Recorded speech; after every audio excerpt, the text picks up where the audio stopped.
Vamos mergulhar na história de dois homens que, com sua coragem, abalaram as fundações da Europa. E isso bem antes do nome Martim Lutero ser conhecido por alguém. Essa é a história de Jan Hus e Jerônimo de Praga, e da chama que eles acenderam em uma época de muita escuridão. Imagina só, essa profecia, dita por um dos primeiros mártires da Boêmia, ficou ecoando por décadas. Ela meio que preparou o terreno, sabe? Criou a expectativa de que alguém simples, do povo, iria se levantar para desafiar o poder. E essa pessoa não ia demorar muito para aparecer.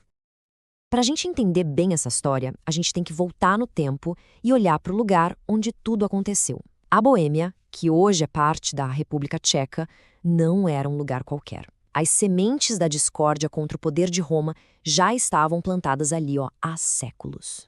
Olha que interessante, desde o século IX, o povo da Boêmia tinha a Bíblia e o culto na sua própria língua. Mas aí Roma interveio e proibiu qualquer culto que não fosse em latim. Claro que isso gerou uma tensão que se arrastou por séculos. E para completar, a região virou um tipo de refúgio para grupos que eram perseguidos em outros lugares e que mantinham a fé deles viva, escondida. O palco então estava pronto para um grande conflito. E a faísca que acendeu esse fogo todo veio na forma de um homem chamado Jan Hus. Ele veio de uma origem muito humilde para se tornar o orgulho da sua nação e uma ameaça para o sistema mais poderoso daquela época. A jornada do Hus é impressionante. De um estudante pobre, que viajou para Praga só com a mãe viúva, ele se tornou uma das mentes mais brilhantes da sua geração. Chegar reitor da famosa Universidade de Praga mostra o tamanho do respeito que ele tinha. E no começo ninguém diria. Ele era a princípio um filho leal da igreja. O ponto de virada na vida dele foi quando ele foi nomeado pregador da Capela de Belém. E essa não era uma igreja qualquer, não. Ela foi criada com um propósito bem específico: pregar a Bíblia na língua do povo. Isso deu a Hus uma plataforma poderosíssima para falar direto ao coração das pessoas, sem a barreira do latim. E foi a partir daí que a batida de frente se tornou inevitável. A chegada de novas ideias e, curiosamente, de duas simples pinturas acendeu uma polêmica que tomou conta de Praga inteira. O poder de uma imagem, às vezes ele é devastador. Dois artistas ingleses criaram um verdadeiro sermão silencioso. De um lado, pintaram a humildade de Cristo entrando em Jerusalém. Do outro, toda a pompa, toda a riqueza do Papa, que deveria ser seu representante. O contraste era chocante e gerou um debate público enorme. Para Hus, aquelas pinturas foram uma revelação. Foi como se uma luz se acendesse. Ele começou a mergulhar ainda mais fundo na Bíblia e nos textos de um reformador inglês, John Wycliffe. O resultado? As denúncias dele contra a corrupção e o orgulho da liderança da igreja ficaram cada vez mais fortes, cada vez mais diretas. A resposta de Roma foi sua arma mais assustadora, o interdito. Tenta imaginar o terror. De um dia para o outro, todas as igrejas de Praga foram fechadas. Sem sacramentos, sem funerais em solo sagrado. Era uma tática de guerra psicológica, feita para virar o povo contra Hus, para que culpassem ele por aquela calamidade espiritual. A pressão ficou insustentável. Para tentar resolver essa crise que estava sacudindo a Europa, um grande concílio foi convocado na cidade de Constança.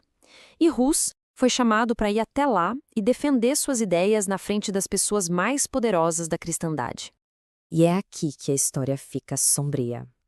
Hus foi para Constança com uma garantia de segurança, um salvo-conduto, assinado pelo próprio imperador Sigismundo. Só que essa promessa foi quebrada. Assim que ele chegou, foi preso e jogado numa masmorra horrível. A traição selou o destino dele. Essas são as palavras do próprio Hus, numa carta que ele escreveu da prisão. Não tem medo aqui, não tem desespero. O que a gente vê é uma calma, uma fé que não se abala, mesmo diante da certeza da morte. Ele estava em paz, confiante naquilo que acreditava. No seu julgamento final, acorrentado, Hus não abaixou a cabeça não. Ele olhou direto nos olhos do imperador e lembrou a ele, na frente de todo mundo, da promessa que ele tinha quebrado. Os relatos da época dizem que o rosto de Sigismundo ficou vermelho de vergonha. A humilhação do imperador foi vista por toda a Assembleia. Antes da execução, ele passou por uma cerimônia de degradação. Cada parte da sua roupa de sacerdote foi arrancada com uma maldição, num ritual para destruir simbolicamente quem ele era. Quando colocaram na cabeça dele uma carapuça de papel escrito Arquiherege, ele teria dito: "Com muito prazer levarei esta coroa de vergonha por teu amor, ó Jesus, que por mim o levou uma coroa de espinhos." E essas foram as palavras finais dele na fogueira quando deram uma última chance para ele se salvar. A recusa foi total. Ele não via erros no que ensinou, só a verdade que ele estava, agora, disposto a selar com o próprio sangue. Quando as chamas subiram, ele começou a cantar. Mas a morte de Hus não foi o fim. Longe disso. Quem o executou achou que tinha apagado a heresia, mas, na verdade, eles tinham acabado de jogar gasolina no incêndio. A indignação na Boêmia foi gigantesca e inspirou outro homem a seguir o mesmo caminho. Aí entra em cena Jerônimo, um amigo próximo de Hus. Ele era um acadêmico brilhante, mas depois de um ano de tortura e isolamento numa masmorra, a força dele acabou. No momento de fraqueza, ele se retratou. Mas na solidão da cela, o remorso o consumiu. Quando foi levado de novo perante o concílio, ele fez algo extraordinário.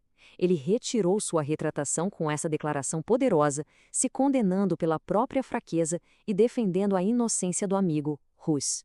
Ele escolheu ter o mesmo destino. E a coragem dele no final é de arrepiar. Levado para a mesma fogueira, ele mostrou um destemor absoluto, chegando a dar instruções para o carrasco. Suas últimas palavras, enquanto as chamas subiam, foram uma oração. O martírio desses dois heróis botou fogo na Boêmia. A nação inteira se levantou, furiosa. Como resposta, o Papa e o imperador Sigismundo declararam uma cruzada, mandando exércitos gigantescos para esmagar os seguidores de Hus, que ficaram conhecidos como hussitas. O que aconteceu em seguida, desafia a lógica militar. Os hussitas, uma nação pequena, enfrentaram os exércitos combinados das nações mais poderosas da Europa. E eles venceram. Batalha após batalha. As fontes da época falam que os exércitos dos cruzados, muito maiores, eram tomados por um terror misterioso e fugiam em pânico, às vezes antes mesmo de a luta começar. A causa que Ruiz e Jerônimo defenderam com palavras, seus seguidores agora defendiam com a espada. E isso tudo nos leva à pergunta final. Ruiz e Jerônimo costumavam falar de uma ideia, que levaria um século até que a luz realmente vencesse. E cerca de 100 anos depois, um monge alemão chamado Martinho Lutero pregou suas 95 teses na porta de uma igreja. O sacrifício deles não foi em vão. Foi o amanhecer de uma nova era. A história deles nos mostra como a coragem de poucos pode de verdade mudar o mundo.